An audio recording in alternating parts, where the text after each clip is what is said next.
Saya ulangi lagi, orang NU adalah orang Indonesia yang beragama Islam, bukan orang Islam yang kebetulan di Indonesia.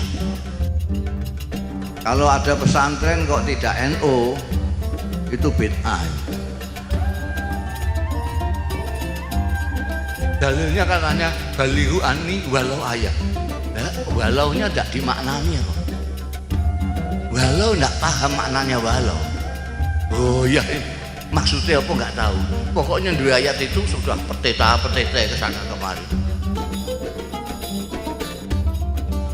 Nah itu bayangkan aja, penduduk Saudi Arabia pada waktu itu baru 20 juta. Ini ada organisasi kok 50 juta. Kan 2 kali lipat penduduk Saudi, lebih. Assalamualaikum warahmatullahi wabarakatuh. Jadi memang Nahdlatul Ulama itu sebenarnya adalah organisasi pesantren. Bisa dikatakan bahwa NU itu pesantren besar, pesantren itu NU kecil. Kalau ada pesantren kok tidak NU, itu bid'ah.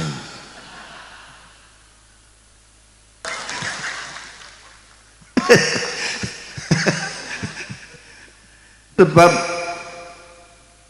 yang mendirikan Nahdlatul Ulama itu dulu ada Nahdlatul Wathon, ada Nahdlatul Thulab, macam-macam yang isinya para santri ingin bergerak untuk memperjuangkan kemerdekaan Indonesia. Tapi oleh kiai-kiai ini kalau tidak kiainya yang maju, santrinya itu nggak maju ini. Santrinya harus didahului oleh kiainya. Maka kiai-kiai seperti Kiai Hasyim Asy'ari, Kiai Hasbullah, Kiai Bisri Samsuri, yang dari daerah seperti Kiai Maksum Lasem, Kiai Sirajuddin dari Pamekasan, dan lain, Kiai Usman dari Cepu, ini mendirikan Nahdlatul Ulama, kebangkitan ulama. Di bawah ulama adalah santri-santri. Ulama maju dulu, bangkit dulu, biar santri-santrinya ikut bangkit.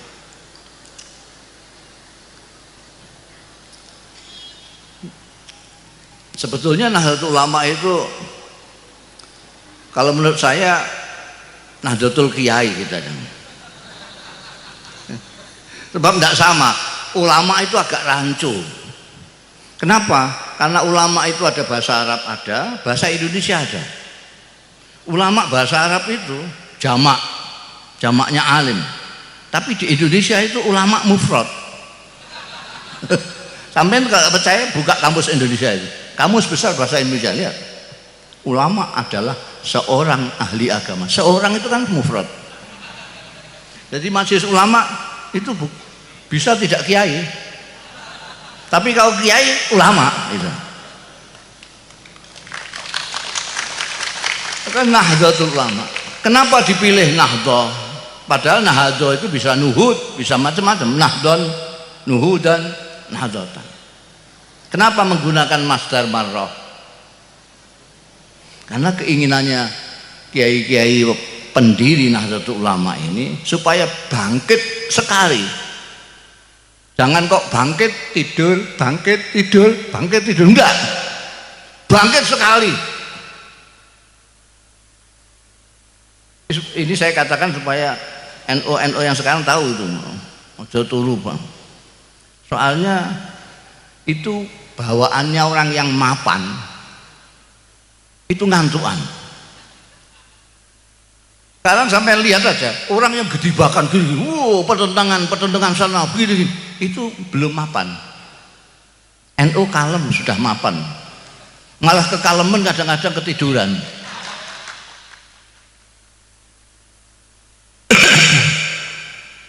Ya Allah. Jadi Nahdlatul Ulama itu didirikan oleh kiai-kiai pesantren. Kiai-kiai pesantren. Kiai-kiai pesantren yang tawadhu. Sampai cari itu di sini namanya apa? Pesantren apa? Betet apa? Hah? Betet. Dulu namanya ndak Miftahul Ulum waktu Kiai Sirajuddin. Pesantren Betet. Ya toh? Sama dengan pesantren Tebuireng, pesantren Denanyar, pesantren Tambak Beras, pesantren Ploso, pesantren Lirboyo, pesantren Krapyak, semuanya pakai nama desa. Itu kan kiai-kiai sekarang saja gaya-gaya. Raudhatul Tholibi, Miftahul Ulum, Hidayatul Muqtadi, ini kiai-kiai sekarang. Kiai-kiai dulu ndak, namanya desanya itu saja. Pondok yang paling kuno misalnya Pondok Termas. Termas itu juga namanya desa. Sampai dibawa menjadi tokoh nasional internasional Syekh Mahfud At-Turmusi dari Termas, Abdul Muhaimin Al-Lasemi dari Lasem, Syekh Khotib Al-Minangkabawi dari Minangkabau, Syekh Yasin Al-Fadani dari Padang. Ini kiai-kiai yang makanya cirinya NU itu desa. Desa. Nah sekarang ini orang desa itu gayanya kepengin jadi orang kota. Nah ini yang rusak sebetulnya itu. Diserbu oleh kota, lalu kepengin orang desa itu seperti orang kota. Kelihatannya orang kota kok gagah gitu. Terus kepengin gagah. Orang kota itu berislam kan gagah itu. Gagah dan kadang-kadang malah menakutkan. Saking gagahnya itu. Bid'ah, musyrik, kafir, begitu langsung gitu. Itu orang desa, wah gagah sekali ini. Ini baru bagus.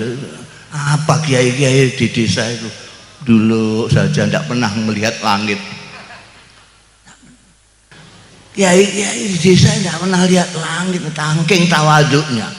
Orang kota mengira bahwa kiai yang tunduk itu kiai yang lemah.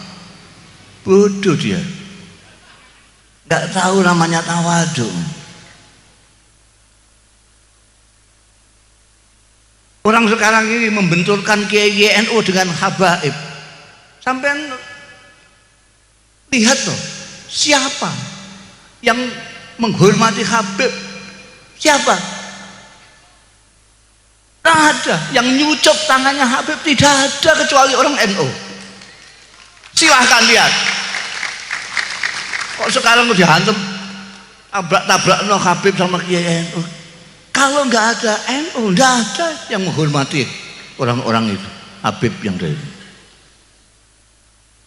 Kita lihat sejarah saja. Ya Allah, kalau saya itu kiai-kiainan, tidak kiai betulan. Saya kadang-kadang jadi seniman. Saya pernah lihat pameran lukisan di Magelang sana, itu ada museum lukisan besar sekali. Ada pameran lukisan, saya nonton. Di antara lukisan macam-macam, pemandangan, kuda dan lain sebagainya, dan cewek cantik segala macam. Itu di situ ada lukisan Hadratus Syekh Hasyim Asy'ari, besar sekali, duduk dengan anggrengnya itu. Saya tanya situ, ini siapa yang melukis ini? Lalu saya dikenalkan, dipanggil itu orang yang melukis ini, yang kemudian sekarang jadi kawan saya. Saya dipanggil sama penyelenggaranya itu, terus saya kaget saya. Yang melukis ini saudara kita yang Cina, malah bukan hanya Cina, wis singkek kalau masalah mripate meh gak ketok. Saya kagetnya itu, ini ada singkek kok gambar Hadratus Syekh, kok nggak gambar kuda, gambar cewek apa, gambar apa, gambar Hadratus Syekh. Saya tanya, duh sampean kok gambar ini, kan nggak lain-lainnya pada gambar gini, kok kamu gambar ini sendiri? Apa jawabnya? Saya kaget 2 kali. Dia bilang, kalau tidak ada orang ini, tidak ada Indonesia.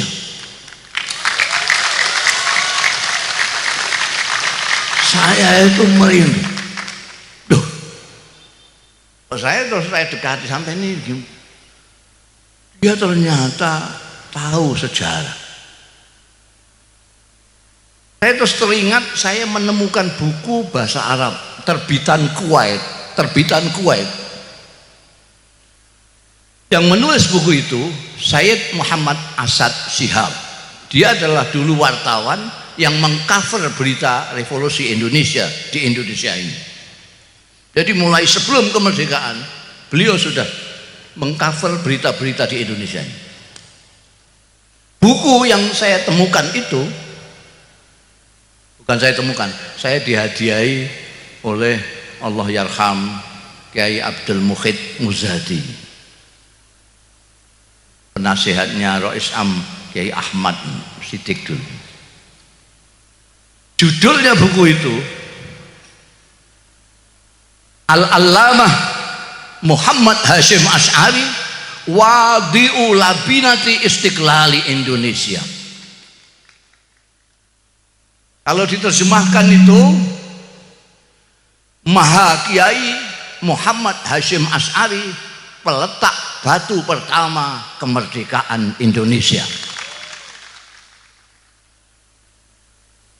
Pengakuan internasional yang menyoroti Indonesia. Jadi sekarang tidak usah pakai pamer-pamer. Terus kalau tidak ada NU, tidak ada Indonesia ini. Karena itu orang NU tidak usah teriak-teriak Indonesia harga mati segala macam, tidak usah. Mulai Tuhan sampai orang-orang yang ahli sejarah tahu semua. Kalau tidak tahu berarti tidak tahu memang. Ya jahil gitu saja. Tidak usah. Saya dipanggil di mana-mana, diundang untuk seminar, ceramah kebangsaan. Loh, sampai ini tahu saya enggak? Saya itu orang NU. Kok diajak ngomong kebangsaan, itu bangsa apa yang akan dibicarakan? Yang sampai maksudkan kan bangsa Indonesia loh. Iya loh. Loh ngapain? Loh saya ini orang Indonesia. Saya orang NU. Sampai tahu enggak orang NU itu? Bedanya orang NU dengan yang lain. Sampai ini tahu nggak? Apa? Ya berarti nggak tahu, sampai tanya apa gitu. Orang NU itu adalah orang Indonesia yang beragama Islam. Camkan ini. Orang NU adalah orang Indonesia yang beragama Islam. Saya ulangi lagi, orang NU adalah orang Indonesia yang beragama Islam. Bukan orang Islam yang kebetulan di Indonesia. Bukan turis orang NU itu. Paham sampean? Dulu sampean dengan namanya Azhari, M-Top yang ngebom di Indonesia ini. Orang mana? Bukan orang Indonesia. Bisa dipahami lah sedikit kalau ngebom Indonesia, karena dia bukan orang Indonesia. Tapi kalau ada orang Indonesia kok ngebom Indonesia, itu otaknya miring itu. Orang NU tidak usah diajari soal menyintai ini. Saya ini kemarin satu-satunya kiai atau kiai pertama, mudah-mudahan akan terus kiai pertama yang mendapat anugerah tentang hak asasi manusia, pejuang hak asasi manusia. Saya pidato di hadapannya orang-orang pinter-pinter, wah tidak ada yang tidak doktor itu, profesor, doktor. Padahal saya itu intelek kendilen. Pesantren tos yang tidak pernah sekolah, kecuali sekolah intelek kendilin itu dari kendil itu loh, ngeliwat sendiri di pesantren itu. Saya hanya mondok di Lirboyo, kemudian di Krapiak Jogja, kemudian di ayah saya sendiri Rembang karena kurang biaya. Saya ngomong sama hadirin ketika penyerahan anugerah itu, saya tidak tahu apa yang namanya HAM yang dicetuskan di Barat pada abad ke-7. Saya tidak tahu apa itu nasionalisme. Saya tidak tahu. Isme itu dari Barat saya tidak tahu. Kalau Gus Dur tahu karena dia pernah sekolah, karena beliau intelek, orang kota. Saya ini orang desa. Tahu saya, kiai saya di pesantren mengatakan kepada saya bahwa Indonesia ini rumah kamu. Itu saja. Dan itu yang saya apalkan sampai sekarang. Kiai saya mengatakan Indonesia itu adalah rumahmu. Kamu sujud di tanah Indonesia itu. Kamu menghirup udara Indonesia itu. Itu saja. Saya tidak tahu ini ada kaitannya dengan nasionalisme atau tidak. Nah, ini kebanyakan kiai NU itu begitu. Dulu Kiai Sirajuddin, Kiai Wahab Hasbullah, Kiai Bisri Samsuri, Kiai Hashim As'ari, Kiai Muhaimin, Kiai Baidawi, Kiai Maksum, segala macam itu di sana ketika sekolah, ketika ngaji di Mekah. Mekah pada waktu itu ngajinya di Masjidil Haram. Itu setiap kali kiai-kiai itu di Multazam, yang saya tahu adalah Kiai Hashim As'ari dengan kawan-kawannya yang dari Malaysia, dari Pakistan semua. Itu apa yang tidak pernah lupa dimohonkan kepada Allah Ta'ala. Mereka memohon kemerdekaan Indonesia. Jadi kalau bicara tentang kebangsaan jangan dengan orang NU. NU itu senajan kecewa. Ini sekarang banyak NU kecewa. Karena apa namanya dianggapnya kok enggak ada menterinya yang NU itu. Mereka lupa bahwa wakil presiden itu NU. Mereka lupa Pak Mahfud MD itu NU. Dia orang Madura kok enggak NU, itu sudah lupa puselnya itu. Belum di tanah Jawa sana terkenalnya itu orang Madura itu agamanya NU. Itu terkenalnya di mana-mana. Kok ada orang Madura kok tidak NU, itu muskil saya. Loh, ini kesambet di mana? Iya. Itu sekarang banyak yang kecewa, ya Allah. Biasanya menteri agamanya kan NU. Kok sekarang enggak NU? Nah, apa itu? Tentara. Loh, tentara apa enggak boleh NU? Loh, orang itu enggak ngelihat ini wong bupati aja NU kok. Malah pembantu pengurus wilayah NU. Bupati tadi itu. Jadi, tapi bagaimanapun kecewanya orang NU dengan Pak Jokowi yang tidak memasukkan orang NU ini kok sidik gitu maksudnya. Tapi tidak akan macam-macam. Karena kesetiaan, loyalitas daripada Nahdlatul Ulama itu kepada Indonesia, bukan kepada pemerintah. Loh, kita kalau mau kecewa zaman Pak Harto 32 tahun orang NU itu dipinggirkan paling pinggir. Sampai yang tua-tua ini masih ingat 32 tahun NU dipinggirkan. Ketika NU ikut tahun 71 ikut pemilu itu yang namanya tentara yang bikin Golkar itu nindas NU luar biasa. Banyak kiai hilang, banyak macam-macam. Tapi tetap dalam pemilu NU masih berkibar menyaingi Golkar yang pakai kekerasan itu.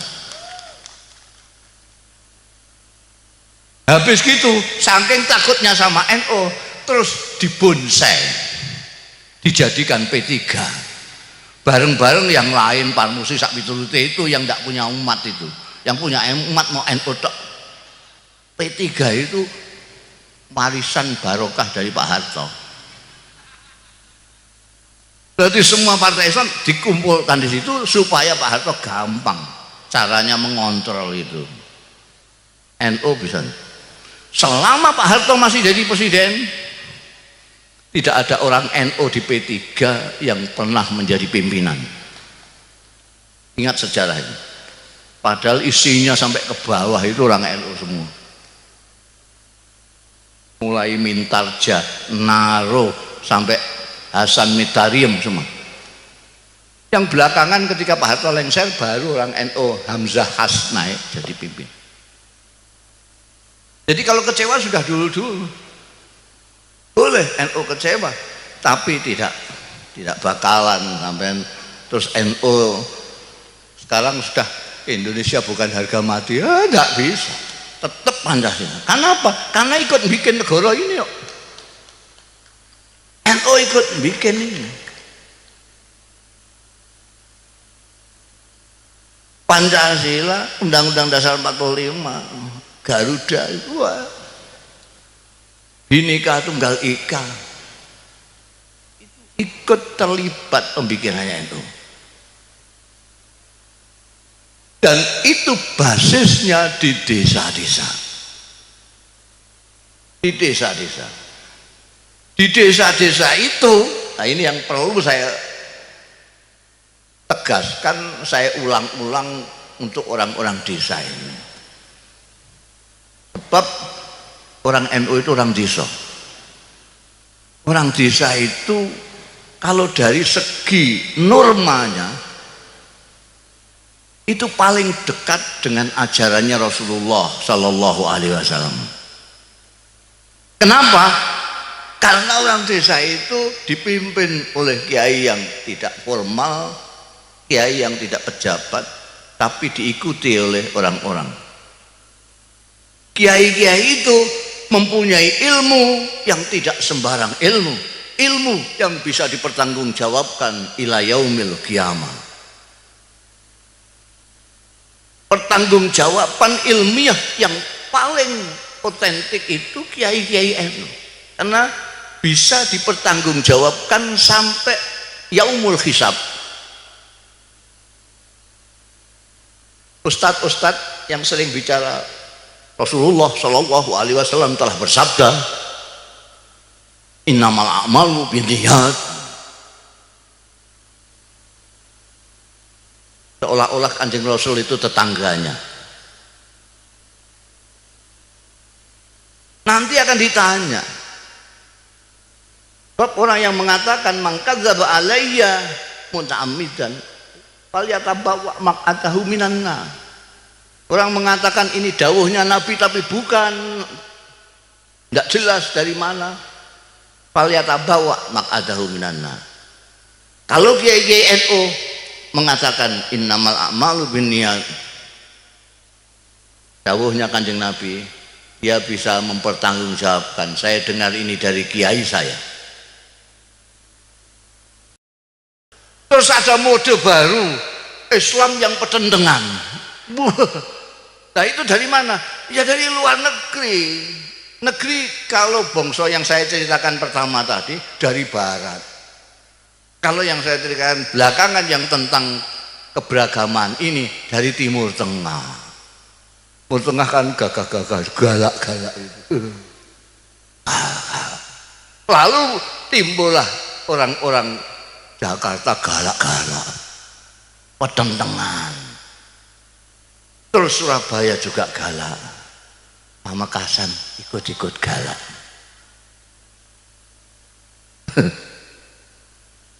Nah ini kalau orang-orang NU Ketularan itu ya lucu.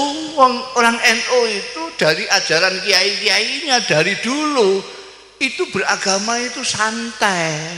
Beragama itu santai. Sebab dalilnya itu.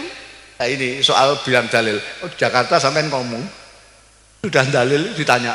Ini hadis. Terus hadis oke? Apa doib? Tanya. Rawinya siapa?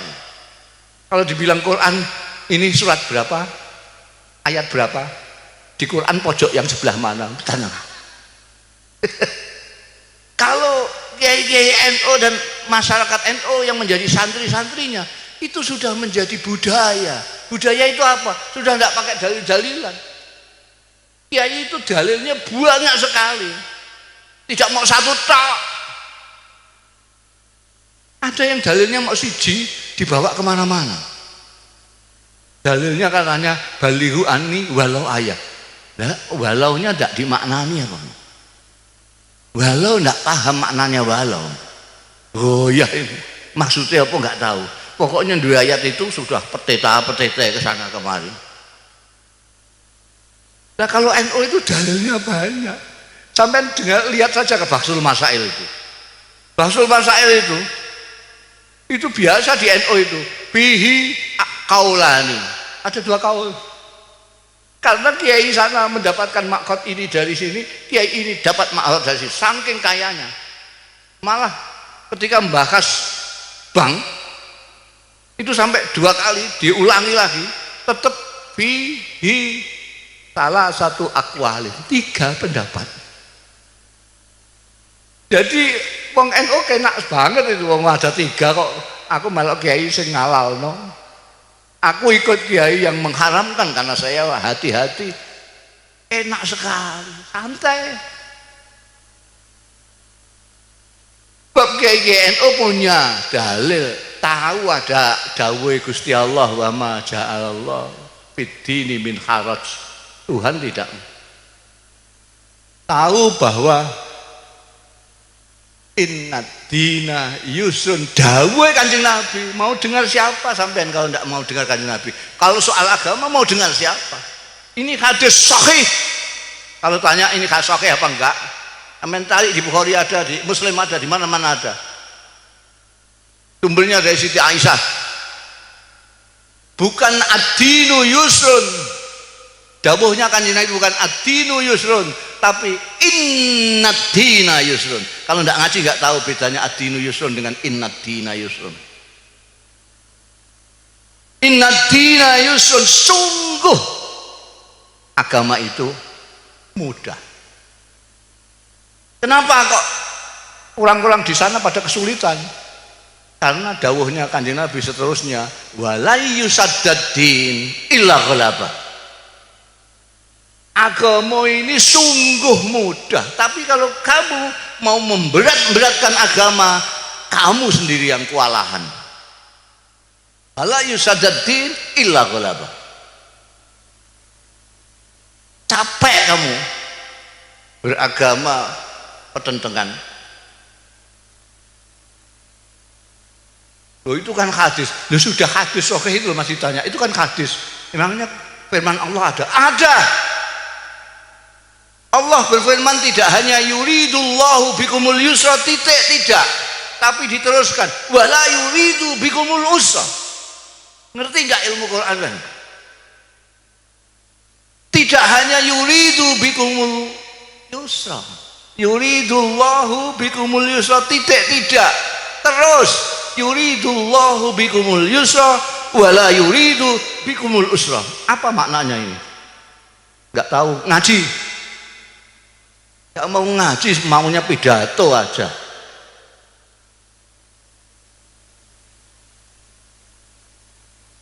Yuridullah, Tuhan menghendaki bikum semua kalian. Al yusra, mudah, gampang. Tuhan menghendaki kamu gampang. Wala yuridu bikumul usra, dan tidak menghendaki kamu kesulitan. Ini takkid juga. Tuhan tidak menghendaki kita. Di surat Toha Tuhan menurunkan Quran ini apa? Lali tasko, Kalau sampean merasa berat beragama Islam, berarti sampean kudu hijrah dari ustadz kamu. Sampean salah ustadz.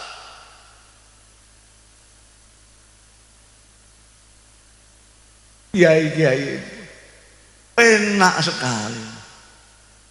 Beragama itu senang, bukan beban. Kenapa? Karena kita mencintai Allah, tidak hanya takut Allah.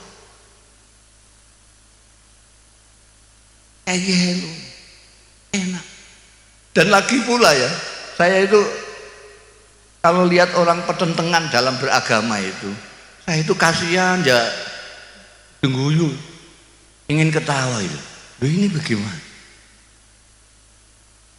Lung potonganmu kayak ngono. Kok ndak syukur itu loh. Potongan kayak kita ini itu masih diberi Tuhan jadi umatnya Muhammad Shallallahu Alaihi Wasallam. Itu sudah syukurnya luar biasa. Lumayan. Coba orang kayak kita gini nih, kok ditakdirkan Tuhan hidup zaman Kanjeng Nabi. Kira-kira melok Kanjeng Nabi apa? Ikut Abu Jahal. Potongan gini-gini. Potongan mukanya sangalnya begitu. Kalau lihat orang kudu gitu. Zaman Kanjeng Nabi, saya itu pernah ngelamun. Itu saya bantah sendiri lamunan saya. Saya pernah ngelamun. Ya Allah, kalau saya itu ditakdirkan zaman Rasulullah itu enak sekali saya. Tidak usah hafal Quran. Ngapain ngapalkan Quran? Wong ada Quran berjalan. Asal saya dekat Kanjeng Nabi kan sudah. Kanjeng Nabi kan Quran berjalan. Kepengen dengan Tuhan yang baik itu bagaimana? Lihat Kanjeng Nabi. Kepengen dengan hamba Allah yang baik itu bagaimana? Lihat Kanjeng Nabi. Bagaimana baik dengan istri? Lihat Kanjeng Nabi. Bagaimana baik dengan tetangga? Enak kalau saya ditakdirkan zaman Kanjeng Nabi, enak itu. Saya tidak usah ngaji, nyawang-nyawang Kanjeng Nabi saja. Tapi akal sehat saya lalu bantah, oh dapurmu ditakdirkan hidup zaman Kanjeng Nabi. Belum tentu melok Kanjeng Nabi kamu. Jangan-jangan kamu ikut Abu Jahal, lihat potonganmu gitu. Saya terus, alhamdulillah, saya ini kok ngelamun kok keduren. Bahasa Jawanya ngelamun keduren ya. Di sini apa? Ketinggian ngelamun. Lang potongan kayak gini, kira-kira nek jejeran dengan sahabat Abu Bakar, dengan Sayyidina Ali, gitu kira-kira pantas apa enggak kira-kira? La ilaha illallah diapurmu. Jadi kita harus bersyukur sudah hidup di akhir zaman. Kita ini hidup di akhir zaman. Wong sudah habis kiamat kok. Wong katanya kiamat tahun 12. Ini tahun 19, sudah kelewat. Jadi kita itu makhluk yang paling akhir, masih dipilih oleh Allah. Hidayatullah, hidayahnya Allah yang hakiki itu adalah hak prerogatifnya Gusti Allah. Sama dengan menteri-menteri itu hak prerogatifnya presiden. Kok kamu mangkel, cek orang mangkel, presiden menghendaki ini ya ini. Sampean mangkel tidak mangkel, orang mana ini betet ya? Hah? Betet. Ya orang betet kok melok Kanjeng Nabi, ikut Kanjeng Nabi itu kan ya agak masuk akal. Betet sama kasan ikut Kanjeng Nabi itu ketemu pirang perkara. Gimana? Wong familia tidak, tetangga tidak, tidak apa-apanya, jauh sekali. Sini Mekah itu 7 samudera. Di sini ke Madinah itu masih lewat Surabaya. Baru terbang 9 jam pakai pesawat jet. Sampai kok ikut Kanjeng Nabi itu asal usulnya gimana? Padahal ada orang yang dekat sekali, tidak ada orang yang lebih dekat daripada dia. Namanya Abdul Uzza. orang ini dekat dengan Kanjeng Nabi luar biasa. Karena pertama dia saudaranya Sayyidina Abdullah. Sayyidina Abdullah itu ayahnya Kanjeng Nabi Muhammad sallallahu alaihi wasallam. Dia saudara kandungnya Sayyidina Abdullah, berarti pamannya Kanjeng Nabi persis. Rumahnya tetangga pet dengan Kanjeng Nabi Muhammad sallallahu alaihi wasallam. Sini Kanjeng Nabi, di situ rumahnya. Tidak hanya itu saja, orang ini Abdul Uzza besanan dengan Kanjeng Nabi Muhammad sallallahu alaihi wasallam, anak dua. Dia punya anak laki-laki dua, Utbah dan Utaibah, dikawinkan putrinya Kanjeng Nabi dua, Sayyidatina Ruqayyah dan Sayyidatina Ummi Kulsum. Ada orang yang lebih dekat dari dia. Paman, tetangga pet, besanan, anak dua, tidak hanya satu. Itu ketika diajak Kanjeng Nabi untuk menyembah Allah Subhanahu wa ta'ala, bukan hanya tidak mau, tapi mencaci maki Kanjeng Nabi. Dia mengatakan kepada Kanjeng Nabi waktu itu, tabban laka ya Muhammad, alihadza jama'tan. Kurang ajar kamu Muhammad, orang tua-tua kamu kumpulkan, kamu ngomongin gitu itu. Masa Tuhan enak-enak banyak kok kamu jadikan satu tok. Dia marah-marah karena dia punya Tuhan ada 200 berapa gitu. Bagaimana sampean menjelaskan? Abdul Uzza yang begitu dekat Kanjeng Nabi diajak tidak mau, bukan hanya tidak mau tapi mencaci Kanjeng Nabi. Sampean orang Pamekasan, siapa yang ngajak? Sampean ikut Kanjeng Nabi Muhammad sallallahu alaihi wasallam. Makanya kiai-kiai mengatakan nikmat yang paling besar adalah Islam wal iman wal Islam. Karena itu hak prerogatif Gusti Allah. Abu Lahab, Abdul Uzza itu julukannya Abdul Wahab karena dia marah terus. Muslimnya merah terus. Mukanya terbakar. Makanya disebut Abu Lahab. Begitu turun ayat tabat yada Abu Lahab, anaknya dua laki-laki Utbah dan Utaibah dipanggil, ceraikan istri-istri kalian, kalau tidak kamu tidak aku akui anakku. Gimana ada orang begitu dekat dengan Rasulullah, begitu kerasnya menentang Rasulullah. Ada orang yang jauhnya seperti kita ini tiba-tiba ikut ke Rasulullah. Itu hak prerogatifnya Gusti. Tidak bisa Abu Lahab terus bilang, kok saya yang dekat kok enggak dihidayai Gusti. Gusti Allah itu bahasa Jakartanya maha semau gue. Kaunuhu muridan, maha berkehendak. Ini yang kita harus syukur. Kita harus bersyukur dipilih Allah dari sekian miliar manusia untuk ikut Kanjeng Nabi Muhammad sallallahu alaihi wasallam. Dan kita harus bersyukur lagi bahwa Kanjeng Nabi Muhammad sallallahu alaihi wasallam meskipun jarak kita dengan beliau 15 abad, ajaran-ajarannya masih dibawa terus dari sahabat ke tabi'in, dari tabi'in ke tabi'ut tabi'in, dari tabi'ut tabi'in kepada ulama-ulama sampai ke kiai-kiai yang terus memegang mata rantai ajaran Rasulullah kepada kita. Ada Tuhan.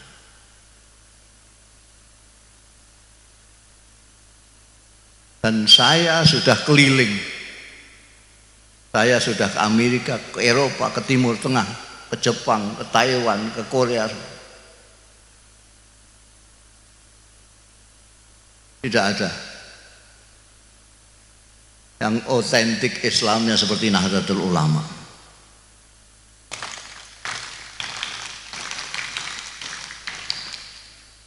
Saya sudah ketemu dengan Grand Syekh Azhar, Grand Mufti Syria Syekh Hasun, Grand Qatar. Semua pemahamannya sama dengan pemahamannya kiai-kiai Nahdlatul Ulama. Bahkan saya berani mengatakan yang disebut Sawadul A'zam itu adalah orang-orang NU. Barangkali ada kiai-kiai yang mau mencari dalil yang lain. Dalil saya adalah, saya teringat saya pernah diajak Allah yarham Kiai Sahal Mahfud, Rais Am dan Gus Dur. Saya waktu itu masih gelandangan. Saya dolan ke PBNU, ketemu ada Kiai Sahal, Gus Dur, Allah yarham, sudah meninggal semua ini, Dr. Fahmi Saifuddin. Mereka sedang surat-suratan dengan Saudi Arabia karena PBNU dapat undangan dari Darul Ifta. Darul Ifta itu non departemental tapi langsung di bawah raja. Nah, tulisan saya bagus, jadi saya dipinjam tangan saya untuk nulis surat. Coba tuliskan surat ini. Nulis surat ke atase agama. Atase agama itu bukan lewat Deparlu, tapi lewat Darul Ifta. Jadi, karena diundang sana, di sini mau datang apa enggak, dijawab. Yang nulis saya. Waktu ngantarkan surat ini ke atase agama, dicatat sama atasenya itu. Ini dari siapa ini? Kiai siapa? Kiai Sahal Mahfud, Muhammad Ahmad Sahal Mahfud, Rais. Ini Abdurrahman Wahid, wakil ketua umum Rais Tanfiziyah. Ini Dr. Fahmi Saifuddin, wakil ketua Tanfiziyah. Nah, saya kok ditunjuk, padahal saya cuma penulis, tukang nulis tok ya. Ditunjuk kan bingung semua orang. Nah ini siapa? Mustafa Bisri. Apa ini? Gus Dur itu akalnya akeh. Ini juru bicara. Loh, mereka itu semua bisa ngomong kok. Bahasa Arab ya lebih fasih dari saya. Kok saya diangkat juru bicara? Saking pinternya ben saya katut mangkat itu aja. Betul katut mangkat di sana. Cepatnya cerita terus ditemui oleh Rais Darul Ifta, Rajani Wahabi, Abdullah bin Bas. Nemuin tamu-tamu itu dari mana-mana, ditemuin semua. Tinggal kita delegasi dari NU nggak ditemuin. Beliau langsung masuk ke peristirahatan. Saya sudah seuzon, loh kok kita kok nggak dipanggil sendiri? Tahu-tahu ada utusannya bisikin kita, Syekh bin Bas berkenan menerima di ruang istirahat beliau. Jadi Syekh bin Bas istirahat gini nih, kita di depan ngomong, tanya-tanya. Yang pertama kali ditanyakan itu orang NU, kamu itu anggotanya berapa? Gak ada yang jawab. Lah saya didudul sama Dr. Fahmi, juru bicaranya. Ya saya terus ngomong 50 miliar ya Syekh. Waktu itu saya karang 50 juta Syekh. Dia itu dari begini terus jenggel 50 miliar. Begitu dia kaget, saya terus seneng saya. Saya tambahi, wa yumkin aksar min zalik ya Syekh.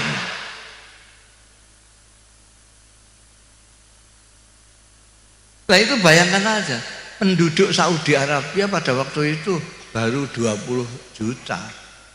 Ini kok ada organisasi kok 50 juta. Kan 2 kali lipat penduduk Saudi, lebih.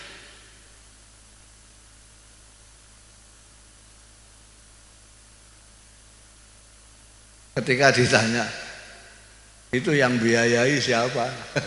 Tidak ada, sampai juru bicaranya pun tidak bisa jawab itu. NU tidak ada yang biayai, lillahi ta'ala semua.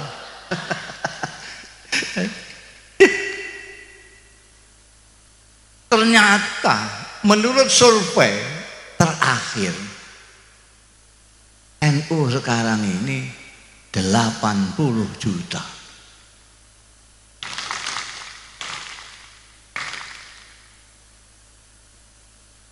80 juta.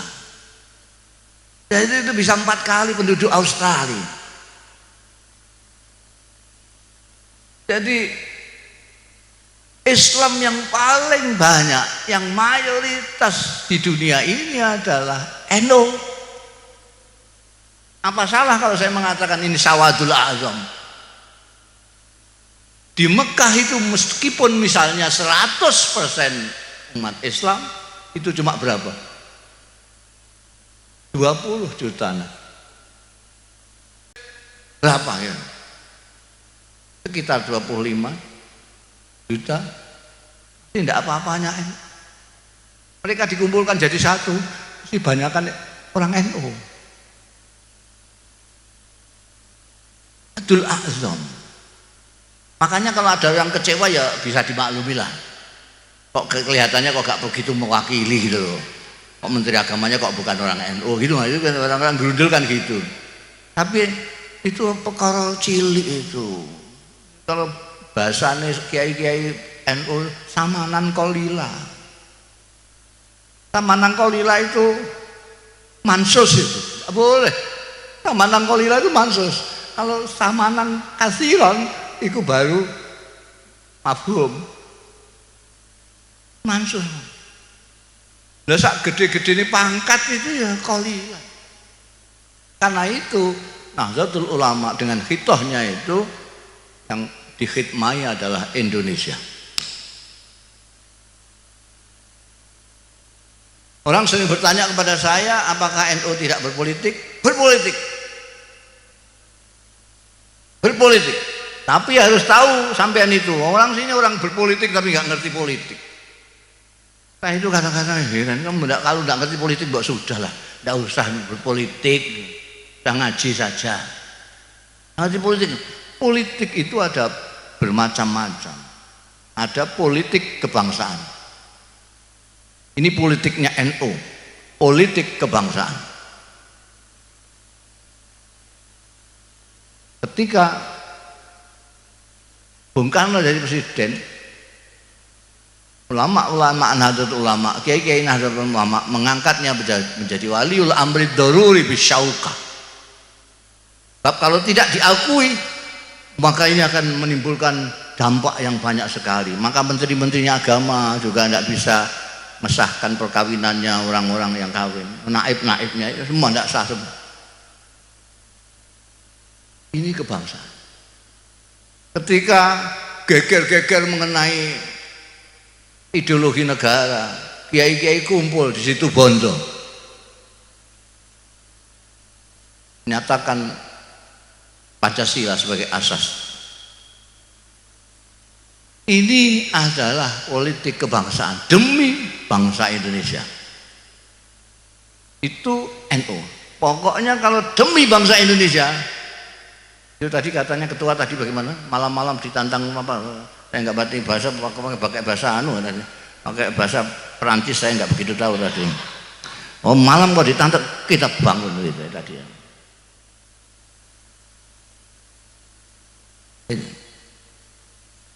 Jadi apa namanya?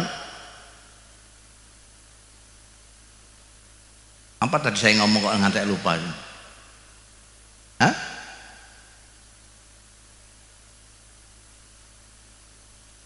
Apa? Politik kebangsaan.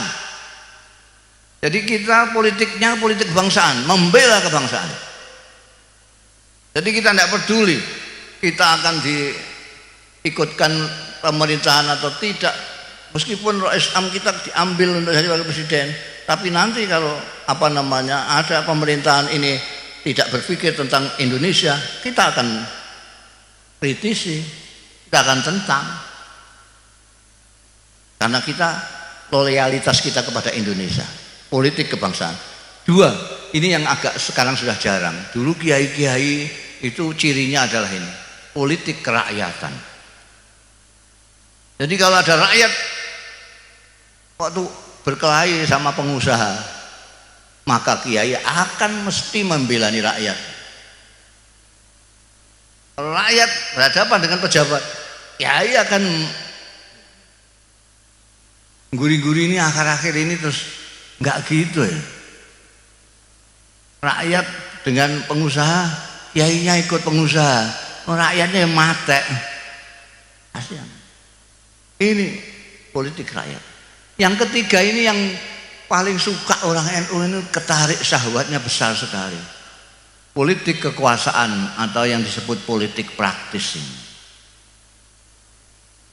Politik. Kenapa orang NU pada nggak kuat syahwatnya ke politik praktis? Karena kita pernah menjadi partai dan sukses. Partai Nahdlatul Ulama itu sukses sekali. Tahun 55 itu kita hanya berapa bulan mempersiapkan, kita akan keluar dari Masyumi. Kita bisa bersaing menjadi nomor 3 PNI, Masyumi, NU. PKI kalah dengan kita. Luar biasa. Nah, yang politik kebangsaan dan kerakyatan ini yang perlu kita pupuk terus untuk meneladani kiai-kiai kita yang, dan keberagamaan kita warga NU itu sudah ada khitah. At-tawassut wal i'tidal adalah ciri umat NU, wasatiyah ini. Kalau pertentangan jelas bukan dari ini. Pertentangan itu tahu nggak? Di sini apa bahasa Maduranya pertentangan? Pertentangan itu wah pokoknya wah. Pertentangan itu kosok wang sule anu kebalikannya kalem lah, kalem. Kan semangat. Pertentangan itu wah kalau tidak begini pengen marah terus gitu. Pengen marah. Oh, kita itu santai karena kita punya dalil banyak, jadi kita santai. Yang punya dalil sedikit, dan itu yang kenceng-kenceng itu mulainya dari kota. Sampai perhatikan, sampai kalau meruntut sejarah, maka keberagamaan yang kenceng-kenceng bermula dari kota, dari kampus-kampus.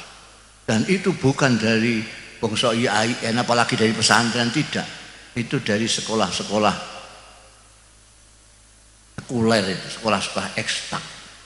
Koyo-koyo seolah-olah itu karena merasa baru, jadi terus semangatnya berkobar-kobar sampai lupa yang benar mana, yang tidak mana.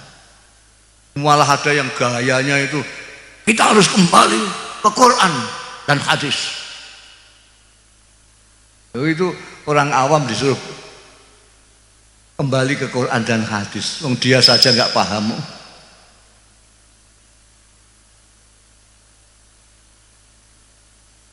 Saya bilang kalau mengatakan kembali ke Quran dan hadis itu maknanya ngajilah. Maknanya ngaji. Kalau mengatakan Quran kembali ke Quran tapi yang dimaksud Quran terjemahan Depak, ya sama aja bohong. Tidak bisa. Quran ini tidak bisa diterjemahkan begitu saja, tidak bisa. Harus ngaji.